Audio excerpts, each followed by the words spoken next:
Free audio post-production by alphonic.com. Salut et bienvenue dans Et on recommence, le podcast entre potes dédié aux remakes de films et de séries.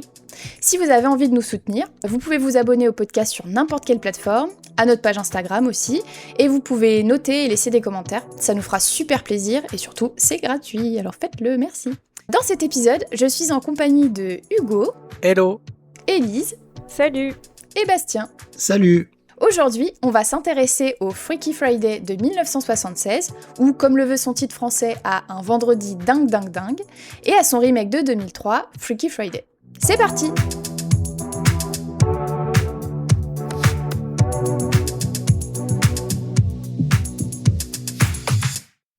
Alors, Un vendredi dingue dingue dingue, c'est une comédie américaine, produite par Disney et sortie en 1976. Elle est réalisée par Gary Nelson, qui avait réalisé une mini-série pour ABC, Intrigue à la Maison Blanche, et qui, 3 ans après Un vendredi dingue dingue dingue, a réalisé un autre film pour Disney, Le Trou Noir. Il s'agit de la première adaptation du roman Freaky Friday, paru en 1972 et écrit par Mary Rogers. Elle signe d'ailleurs le scénario en accord avec Disney pour que le film soit le plus fidèle possible au livre. Après ce film, la société Disney va faire plusieurs remakes de cette histoire, notamment un téléfilm. J'ai cru que tu allais dire Disney a fait faillite parce qu'à chaque fois j'ai l'impression qu'ils font des films et on en parle, ils étaient en train de faire faillite. Du coup, non, ils en ont fait plusieurs remakes tellement ça marchait. Un téléfilm en 95, un film en 2003, c'est celui dont on va parler dans quelques instants.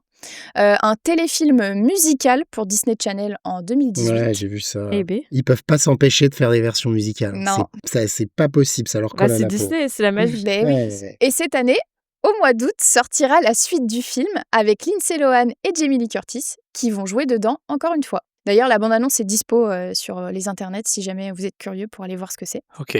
Alors Bastien, ça raconte quoi en gros Freaky Friday ? Alors, Freaky Friday, c'est l'histoire d'une maman et de sa fille ado qui ont du mal à se comprendre et donc elles se disputent sans arrêt, elles sont incapables de se mettre l'une à la place de l'autre. Pourtant, un jour, pas le choix, elles vont échanger leur corps accidentellement. Pendant toute une journée, la mère et la fille vont vivre la vie l'une de l'autre. Super. Et du coup, on va écouter tout de suite la bande-annonce qui a été un peu raccourcie et qui va nous plonger dans les années 70. Aujourd'hui, Annabelle n'est pas elle-même, et sa maman non plus. Je voudrais bien me retrouver à sa place, rien que pour un jour.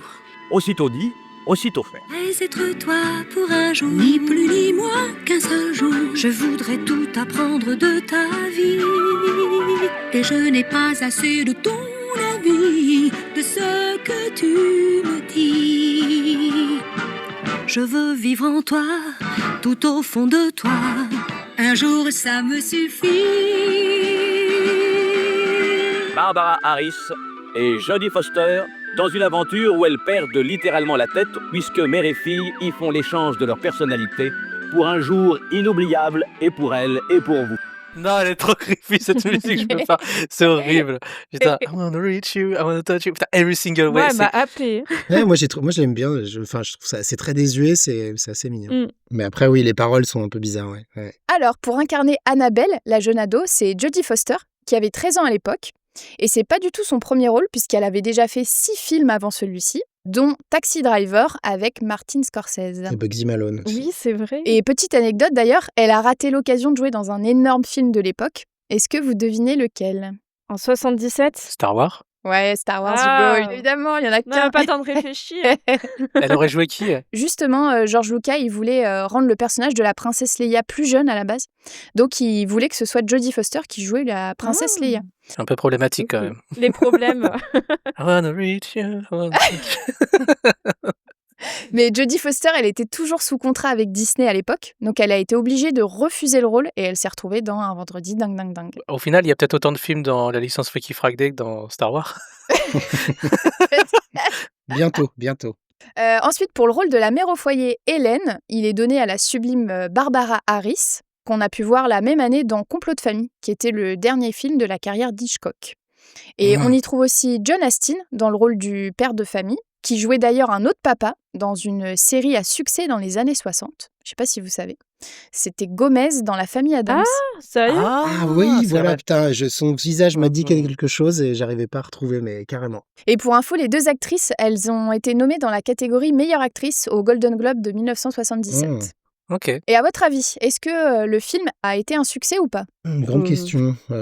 J'allais dire, dans l'idée, oui, mais d'un côté, c'est vrai que j'en ai jamais entendu parler avant. Oui, c'est vrai, avant ce remake. Bah, en fait, celui de 2003, je pense qu'il a tout effacé derrière. Oui, quoi. il a tout raflé. Ouais. Mais en fait, du coup, les spectateurs sont mitigés. Les notes tournent autour pile poil de la moyenne. Et tout comme la critique. On pouvait lire dans Variety, par exemple, que le concept est prometteur mais bâclé par un scénario bavard. Il est répétitif et la direction est trop lâche. Putain, ils sont pas On bons. verra la violence, c'est Télérama qui a publié ça. C'est ouais. Par contre, c'est vrai que c'est un succès au box-office parce que le film, il avait un budget de 5 millions de dollars et il en a récolté à l'international 36. Donc c'est 7 fois plus. Ah bah Pour voilà. le coup, pas mal du Ouais. tout. Oui, bah à l'époque, en plus, ça coûtait pas cher de tourner une petite Oui, comédie. voilà, Ouais. c'est ça. Ça fait penser à tous les trucs coccinelles et tout ça aussi, un peu. Je trouve. Oui, Avec- complètement. Ouais, bah ouais. oui. D'ailleurs, j'attends de Cynthia qu'elle nous refasse un épisode sur la coccinelle, puisque c'est du Lindsay Lohan dans le remake. Donc, tu commences à être spécialisé en Lindsay Lohan. À chaque fois, je fais « Oh, purée, il y a ça ». Je fais « Non, mais on peut pas, c'est encore Lindsay Lohan, c'est encore un Disney et tout ». Donc, j'attends que Ouais. toi, Bastien, tu viennes avec tes films un peu plus dark et que comme ça, on Ah, fasse... oui, voilà, ouais, c'est ça. Alors, passons maintenant au remake. On va écouter tout de suite la bande-annonce pour se remettre un peu dans l'ambiance des années 2000. Chez les Coleman, le lundi c'est affolement. Le mercredi c'est défoulement. Oh ouais, sortez de ma chambre. Et entre Anna et Tess, il n'y a jamais assez de temps pour faire passer le courant. Mais vendredi, Parce que tu crois que j'ai une vie parfaite, tu ne tiendrais pas un jour dans mon bahut. changement de situation. Les choses vont prendre une tournure légèrement déjantée. Qu'est-ce que je fais dans la chambre d'Anna? Tu es dans mon corps et je suis dans ton corps. Je suis vieille. Je te demande pardon. Jamie Lee Curtis, Lindsay Lohan, Freaky Friday dans la peau de ma mère. Donc du coup, pour raconter un petit peu l'histoire du remake, il y a Nina Jacobson, qui bossait en tant que cadre chez Disney, qui a appelé le producteur Andrew Gunn, avec qui elle avait déjà un peu bossé avant, pour lui demander de faire un film pour eux prochainement. Donc lui, il avait proposé de faire soit Freaky Friday, soit La montagne ensorcelée. Donc à l'époque, évidemment, ils ont choisi de faire Freaky Friday, notamment parce qu'il y avait eu Princesse malgré elle qui était sortie 2 ans avant, et qui avait réussi à prouver qu'une histoire d'ado et des relations familiales, ça pouvait intéresser et même faire un gros succès. En ce qui concerne le scénario, il a été écrit par 2 femmes, Heather Hack, qui était scénariste de la BD Dilbert, et aussi Leslie Dixon, scénariste entre autres de Allô maman c'est Noël et Madame Doubtfire.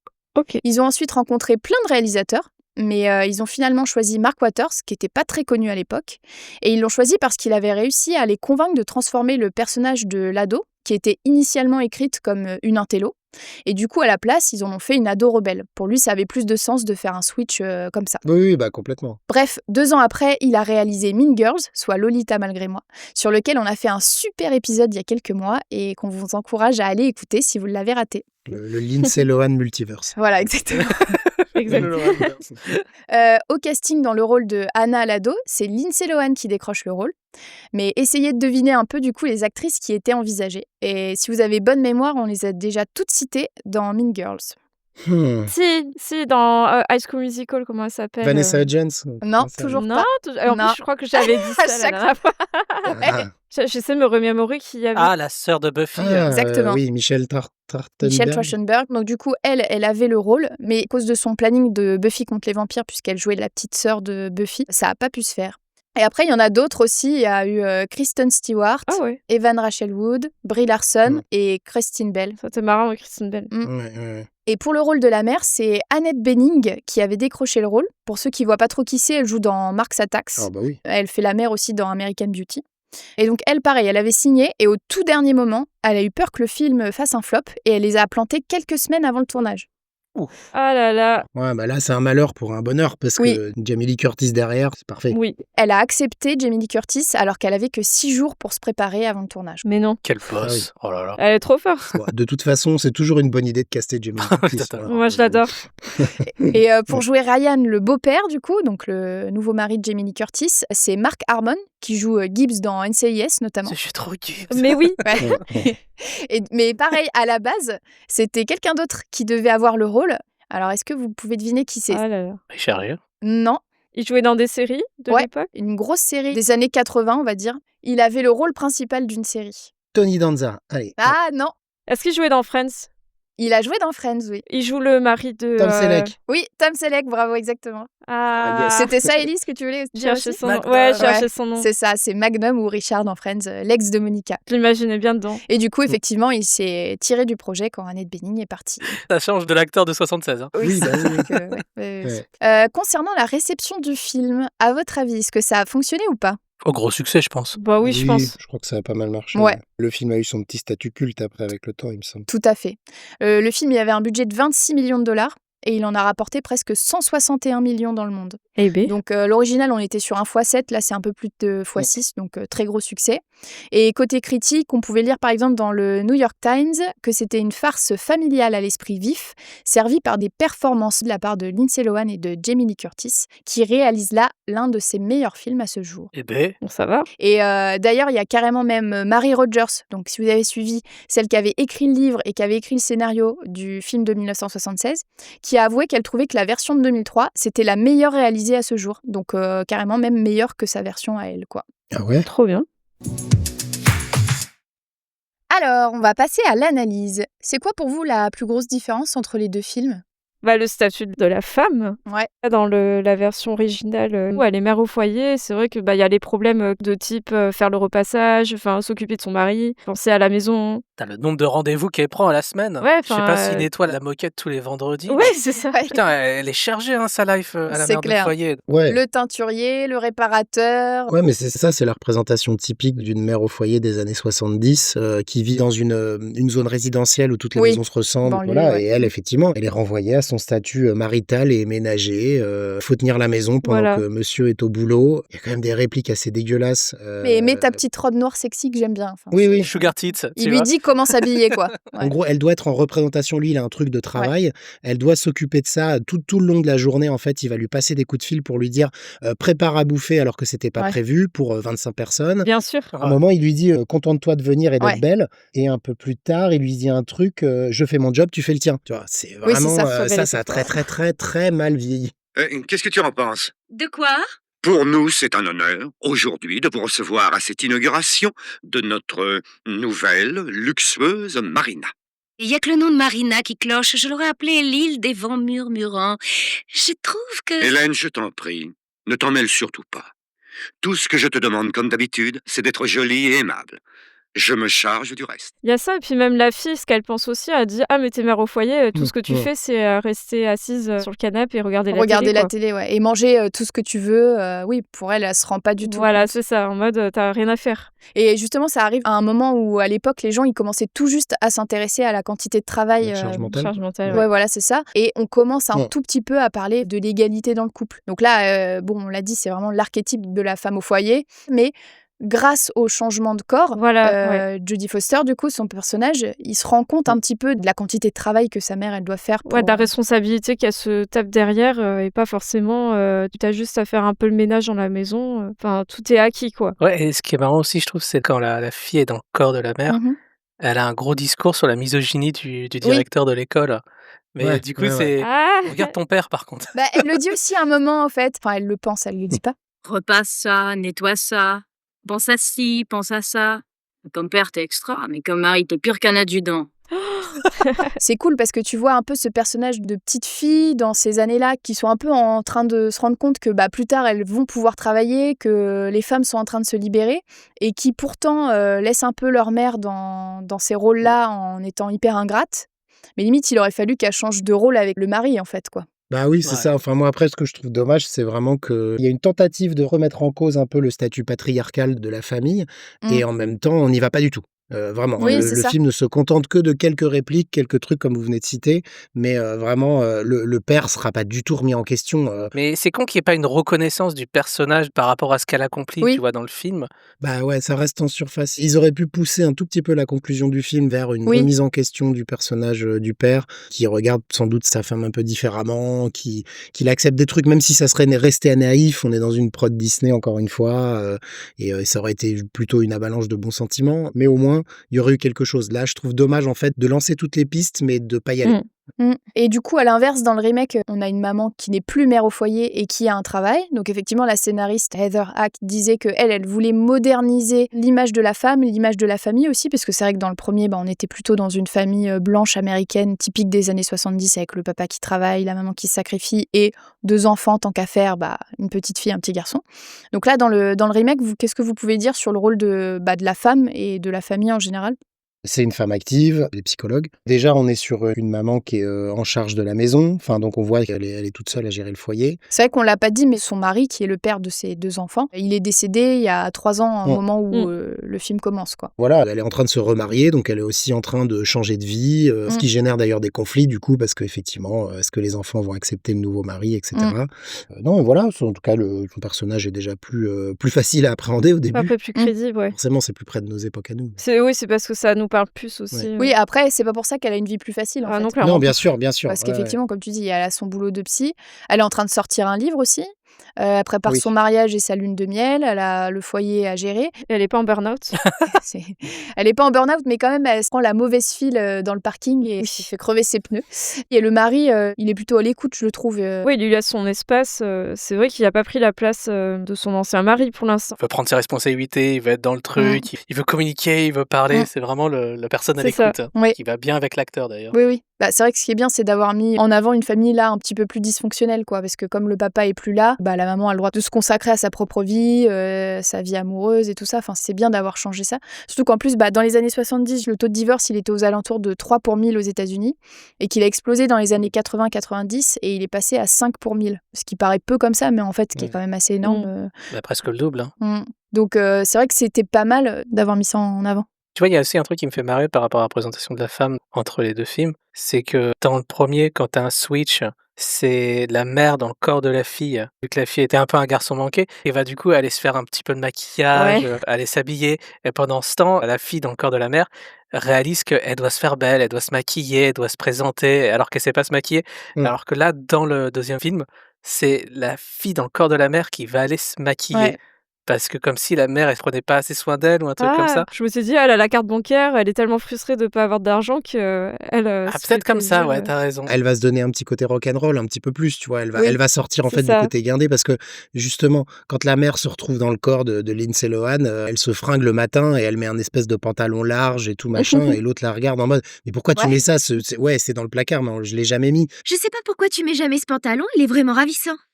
Ouais, pour un séminaire de mormons. Et qu'est-ce que t'as fait à mes cheveux? Oh, ça fait des mois que je rêve de passer un peigne dans ta tignasse. Comme ça, on peut voir ton joli visage. Et qu'est-ce que c'est que ça? Je t'ai arrangé ton jean. Mes patients ne sont pas là à payer $150 de l'heure pour suivre une psychothérapie avec une stripteaseuse. D'accord, je vais me saper en bonne sœur. Et moi, je vais me crunchiser un peu. Allez. Puis je pense que ce que ça veut dire aussi, c'est que peut-être dans les années 70, les jeunes ados, même si elles n'ont pas tout à fait le même âge, parce que dans l'original, elle a 13 ans, dans le remake, elle a 15 ans, donc les préoccupations sont peut-être pas les mêmes. Et peut-être que dans les années 70, les ados étaient peut-être pas à fond dans tout ce qui est maquillage, vêtements et tout, tu vois, elles étaient peut-être intéressées par d'autres trucs. Alors que là, dans le film de 2003, de base, Anna, elle est déjà maquillée quand elle va au lycée, etc. Elle apprend pas le maquillage. Quand elle se réveille le matin, là. Oui, voilà, par exemple. Ou quand elle va au lycée et tout, elle est maquillée. Enfin, tu sens que de base, le maquillage fait partie de sa tenue, quoi. Et peut-être que dans le film qui va arriver, il y aura peut-être des trucs comme ça, genre avec des skincare ou des trucs qu'à l'époque, il n'y avait pas en 2003, comme les réseaux et tout ça. Enfin. Les masques coréens et tout, tu vois. Ouais, voilà, c'est ça. Je trouve qu'il y a quand même un ton qui est assez différent. Dans les années 76, ça suit le scandale de Watergate. Tu peux rappeler le Watergate ? Regardez les hommes du président, voyons. C'est Nixon qui a fait faire des écoutes illégales chez ses adversaires politiques et il s'est fait choper et il a dû démissionner. Du coup, ça a vachement ébranlé la confiance du public envers le gouvernement. Et donc, il y a eu perte de repères, même dans les représentations culturelles. Et c'est pourquoi, à l'époque, il y a beaucoup plus de comédies qui privilégient l'absurde. Et donc, on a pas mal de films qui font du slapstick. Donc, est-ce que vous retrouvez ça un peu dans le film de 76 ou pas ? Grave, il y a 30 minutes de course-poursuite en voiture à la coccinelle avec des voitures qui se fendent en deux, qui font des cascades, pendant qu'elle est en train de faire du ski nautique, elle est en train de sauter, elle est en train de passer par-dessus les cerceaux en feu. Ouais, voilà. Et juste pour recontextualiser 2 minutes, Annabelle, elle fait souvent du ski nautique. Et là, pour la soirée d'ouverture de la marina qui est gérée par son père, c'est sa mère en fait qui est dans son corps du coup. Elle fait un spectacle qui est un peu fou en ski nautique quoi. Non, mais oui, il y a un moment, elle atterrit sur la plage et je me dis, mais le bateau, il a fait comment pour faire le détour? Mais ça n'a aucun sens. Ils Non, auraient dû ça n'a pas de s'éclater 15 fois dans la scène. Le nombre d'écrans incrustés où elle fait des demi-tours, son jet ski et tout ça. Ouais, en plus, avec des effets spéciaux limites. Oui. Ouais, il y a justement cette scène où elle est toute seule à la maison et elle commence par recevoir les nettoyeurs de tapis. Oui. Puis il y a le livreur de je sais plus quoi. Puis il y a la voisine Oui. qui vient récupérer son sèche-cheveux. Enfin, tout s'enchaîne. C'est assez drôle quand même. Ouais. Cette scène, ça devient une cacophonie pas possible où elle peut plus rien gérer et tout Elle est arrive en même complètement temps. paniquée. Et tu sais pas pourquoi elle peut pas poser le chien par terre. À chaque fois, elle le file à des Oui, gens. elle Tiens, refile tenez le le chien. chien. Pareil, je me souviens, t'as la dame en plein milieu d'un carrefour, là, elle est à vélo et puis elle s'arrête et elle tourne, mais comme un cartoon au final. Oui, c'est vrai que ça fait vraiment comme un C'est cartoon. vraiment un cartoon dans un film. Je trouve que le film des années 70 a quand même ce côté très léger, comme vous disiez, très cartoonesque, avec des cascades diverses, de la mère et de la fille, surtout de la mère Oui. d'ailleurs. Putain, la pauvre. Ouais, mais du coup, c'est hyper amusant parce que d'ailleurs, tu sens que l'actrice se marre et Quand elle fait donne du tout. skate et tout. Elle donne tout en passant en mode adolescent et c'est quand même assez drôle. Et ouais, je trouve qu'à ce niveau-là, ça marche plutôt pas mal, quoi. Mais c'est marrant parce que je trouve que les films Disney, ils sont super grave marqués par leur époque. Parce Bien que le sûr. film de 67, ça ressemble Oui. beaucoup à un film Disney des années 76, un peu comédie Très familiale, très enfant. enfantin. Et par contre, en 2003, t'as la version Disney, mais c'est un pur film Disney des années 2003, parce que ça va me faire penser à Jungle to Jungle qu'on avait déjà vu dans d'autres épisodes. C'est Oui. exactement le type d'ambiance, quoi. Bah justement là, parce que dans le remake, c'est sorti 2 ans après les attentats du 11 septembre. Toujours après un drame, quoi. La culture américaine, à ce moment-là, elle est traversée par un besoin de retour aux fondamentaux, donc tout ce qui est sécurité, famille, les valeurs affectives, etc. C'est aussi la culture MTV, donc Sum 41, Avril Lavigne. Et c'est aussi, du coup, la poussée du développement personnel. Et donc, c'est pour ça qu'effectivement, là, le film de 2003, il est vachement marqué par cette époque. Effectivement, le film de 2003, on repart avec les générations des années 2000, le Rock FM, on a un groupe dans son garage, il y a un beau gosse qui fait de la moto, c'est très basique, quoi. Il a pas le même âge. Ouais, il est un peu plus Il a vieux. pas le même âge, mais bon, c'est pas forcément très grave. Chad Michael Murray, le beau Je trouve gosse. tellement chum. Mais t'es jaloux, Oh là t'es là jaloux. là, Bastien. c'est bon, sort. T'es jaloux. Il y a un truc avec ce gars, je trouve, il a une coiffure pourrie, enfin, je trouve risible. Mais moi, j'avoue qu'à l'époque, quand je regardais Freaky Friday 2003, et moi j'ai 3 ans d'écart avec Lindsay Lohan, donc j'étais à fond dedans, je le trouvais très beau, quoi. Et je trouve que ça fonctionne très bien, contrairement du coup à l'original, où le crush, c'est un Un petit... petit nerd qui parle du nez, qui est chelou. Ouais, c'est voilà. la Ouais, il a pas trop de charisme. qui est un peu ringard, qui est allergique à tout et tout ça, quoi. Donc là, c'est pas mal d'en avoir fait un mec un peu plus vieux, le pion, qui est un peu beau gosse, mais en même temps qui est un faux bad boy. Parce qu'il a un que, cœur en or, voyons. Ouais. Non, mais après, il va bien dans le rôle, hein, j'ai pas de... Bah voilà, c'est pour ça. Et à la fin, Lindsay Lohan, du coup, elle l'embrasse. Et c'était son tout premier bisou à Oh. l'écran. Oh Donc elle non. était hyper nerveuse et il y a eu plus de 15 prises. Et c'est Jamie Lee Curtis qui l'a mis à l'aise et qui a dit « Mais non, mais t'inquiète, c'est facile, tu vas voir. » Et elle a embrassé Chad Michael Murray pour lui montrer « Tu vois, c'est facile. » Donc ça, à l'époque, ça passait. Aujourd'hui, je suis pas sûre. Mais en tout cas, apparemment, Chad Michael Murray était très content parce que son propre père était super fan de Jamie Lee Curtis et il était grave jaloux qu'il l'ait embrassé. Voilà. Et d'ailleurs, petite référence à Boris, où t'as l'acteur même de Boris dans le film de 76 qui est le crush Ouais, le de crush. Jodie Foster. En plus, pour la petite anecdote, ce Boris des années 70, c'est l'acteur qui jouera Jimmy Olsen dans les Superman avec Christopher Reeves. Ah, d'accord. Non, mais c'est marrant, du coup, ils ont ramené l'acteur dans la version de 2003 en mode petit caméo Oui, dans c'est le trop bien. cabinet de. Qui joue un livreur, ouais. Ouais, c'est cool, je trouve. Et c'est marrant parce qu'il est bizarre ce personnage dans la version 76, je trouve. Il fait un peu garçon groomé par, par la mère. Je me suis quand même posé la question si dans le film des années 70, est-ce que le scénar avait pas sciemment séparé le père et la mère dans la journée pour éviter tout les quiproquos sexuels ou amoureux? Ah oui, c'est vrai, c'est pas faux Parce ça. que ça aurait été gênant et plus difficile sans doute à figurer dans les années 70. Bah, après, il y en a quand même un Oui, peu. mais hein. c'est très léger. J'ai eu peur quand il l'a regardé danser en fait. Aïe, aïe, aïe. Non, mais il y a un moment où il l'appelle, elle lui dit papa, en fait, elle lui dit daddy. Tu n'as jamais fait de ski nautique? Je plaisantais, papa. Papa? Mais tu ne m'as jamais appelé papa? Non, et je ne recommencerai pas, Bill chéri. Ah, c'est un peu. C'est l'inceste. Ça donne un peu envie de gerber quand même cette Ouais. scène. Savoir que là, dans le 2003, au final, c'est le futur beau-père, donc ça ça passe Oui, c'est un peut-être peu mieux. moins gênant. Ouais, Il ouais, n'y a ouais. pas d'intention bizarre. Non, puis après, au moins, ils ont le mérite de jouer sur ces quiproquos-là, quoi, de ces Oui, situations gênantes. Tu sens qu'il y a un petit crush, que le petit ami, il s'amourache un peu de la mère, voilà, en version oui. ado, mais ça reste aussi en surface dans les années 70, alors que dans le film Mm. des années 2000, il joue complètement dessus. Ça devient Ouais. n'importe quoi. Ça devient gênant drôle, parce que Oui, franchement, oui, l'autre, c'est il est drôle. complètement illuminé par la mère. Ah, mais le stéréotype du beau gosse motard, quoi, c'est génial, je trouve. Ouais, Où il ouais. vient chanter devant sa fenêtre. Ah non, mais elle est géniale cette Baby scène. One More Time. Il chante tellement mal en plus. My loneliness is killing me, and I must confess, I still believe. Mais moi, ce qui me fait marrer, c'est comment il switch entre être super amoureux de Jamie Lee Curtis qui a Anna à l'intérieur, et quand la Ouais. mère, dans le corps de Anna, l'embrasse, il est dégoûté, il fait oh il détourne Oui. le regard en mode non, mais c'est pas toi. Le Ouais. mec est totalement teubé. Et surtout qu'en plus, il suffit de la voir après en train de jouer de la guitare pour être oh, elle est géniale. Oui, oui, oui. D'ailleurs, on en Ouais, parle de ouais. ce concert. Yes, bah en gros, c'est Anna qui doit faire une audition avec son groupe, sauf que bah c'est sa mère dans son corps qui doit performer pour elle. La qualité du concert, quoi. Le bar à côté, mais qui a une sono de grande salle. Oui, oui, oui. Mais ça fait très faux bar, quoi, un peu comme le bronze dans Buffy et tout ça. Ouais. Oui, tellement. Après, la scène, je trouve qu'elle fonctionne très bien. Ah non, non, elle marche bien, mais ça me fait marrer à chaque fois. Ça. D'ailleurs, Quentin Tarantino avait adoré la scène. Et il l'a dit au réalisateur, et le Ouais. réalisateur était trop content, en mode genre, oh putain, Quentin Tarantino est fan de moi. Enfin, j'ai du mal à croire qu'on remporte un concours de musique de rock quand on a joué un tiers du morceau, tu vois, juste pour un solo. Moi, j'aime bien cette scène, en vrai, Non, mais j'aime c'est un bien. argument de comédie qui marche et tout, il n'y a pas de problème Oui, avec voilà. ça. Elle ne joue que des solos, ok. Oui, elle fait que des solos, ouais. D'ailleurs, Jamie Lee Curtis qui a pris le solo en guitare juste pour la scène finale. Hein. Ah oui, mais ça m'étonne pas. Quel boss. Oh là là. Et pour rester sur cette scène, je trouve que on est tellement en stress pour le personnage de la mère qui est dans le corps d'Anna Ouais. et qui doit performer devant tout le monde parce qu'on se dit mais elle sait pas du tout jouer de la guitare, comment elle va faire quoi.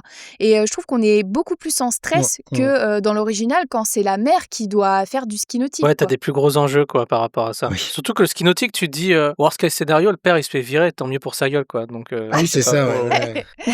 Ouais. Bah et c'est mieux mis en scène parce que dans le film de 76, le nombre de fois où t'es en mode discours intérieur avec voix off et tout ça, Oui. c'est un peu relou au bout d'un moment quoi. Oui, c'est vrai que c'est relou. Moi, je sais pas pour vous, moi, ça m'a vraiment perturbé cette voix off. Parce qu'au début, je pensais qu'en fait, elles pouvaient communiquer entre elles Ah oui. à cause de la voix. Oui, oui. Mais d'ailleurs, justement, c'est vrai que dans l'original, elles communiquent jamais entre elles de la Ouais. journée.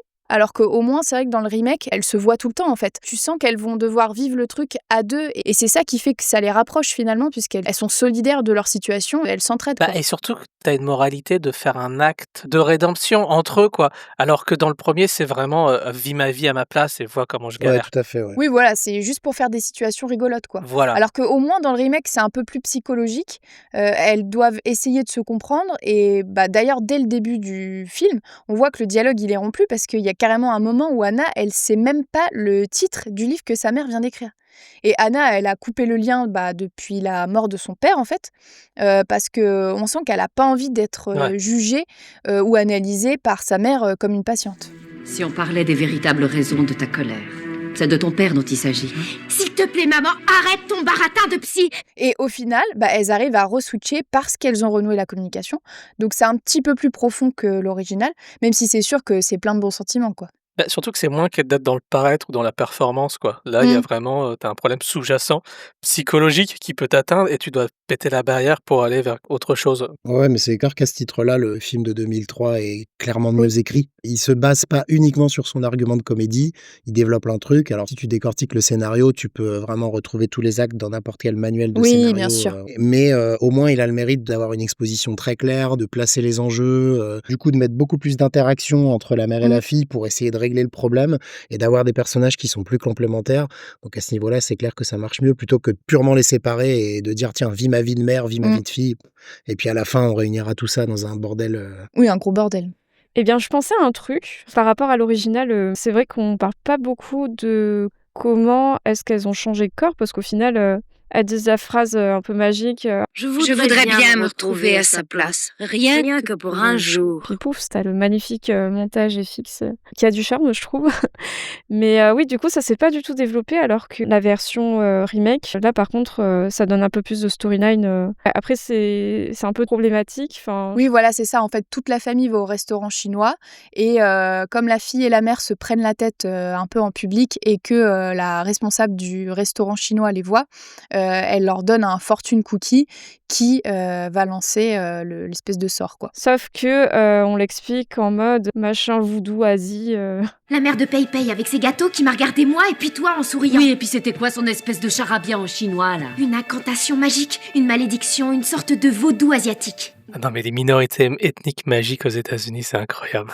Ouais. Entre le perso qui a des pouvoirs magiques dans les lignes vertes ou d'autres trucs comme ça. Voilà, mais c'est très années 2000. C'est un truc établi du cinéma américain des années 90, 2000, etc. D'aller chercher chez des minorités ethniques un truc, un argument un peu fantastique. Oui, le côté un peu magique. Oui. Dire Magie oui, c'est un peu secrète. exotique chez eux, donc allons-y, utilisons ça pour... Mais oui, effectivement, dans l'original, il n'y a rien d'expliqué, mais c'est un vendredi 13. Ah, d'accord. Après, je trouve pas ça du tout gênant, en fait, qu'il n'y ait pas vraiment d'explication. C'est-à-dire, c'est un argument de comédie. Et moi, on me vend le film juste sur cette idée de body swap en me disant, c'est bon, ils vont échanger de corps. Ça suffit. Ok, Oui. après, on voit ce que raconte le film. Au contraire, forcer dans le film des années 2000, forcer le truc en rajoutant un espèce de truc exotique, asiatique, etc. Tu dis, bon, ça, c'était pas forcément essentiel. C'était une autre époque, on pouvait rire de tout, voyons. Est-ce que vous voulez parler un peu de la fin? On a parlé un peu de la fin de l'original. Donc, en gros, c'est juste qu'elle souhaite changer de corps et ça arrive comme ça. Elles se redisent la phrase en même temps, un truc comme ça, en synchro. Oui, et puis ouais, c'est ça. Ouais, ça repart en arrière. À la fin, aussi bien dans l'original que dans le 2003, t'as un petit truc, ça va recommencer, mais avec le père et l'enfant, Oui. le Ah oui, grand-père et oui. l'enfant. Dans la version 76, on dirait la fin d'un Twilight Oui, Zone. un peu, ouais, Avec c'est la vrai. musique Oui, c'est qui vrai. est trop angoissante avant de dire C'est ça. mais t'es là, non. Et je changerais bien avec toi, tu sais. Bah moi aussi je changerais bien. Je t'en supplie, ne prends pas la place de papa. Moi aussi.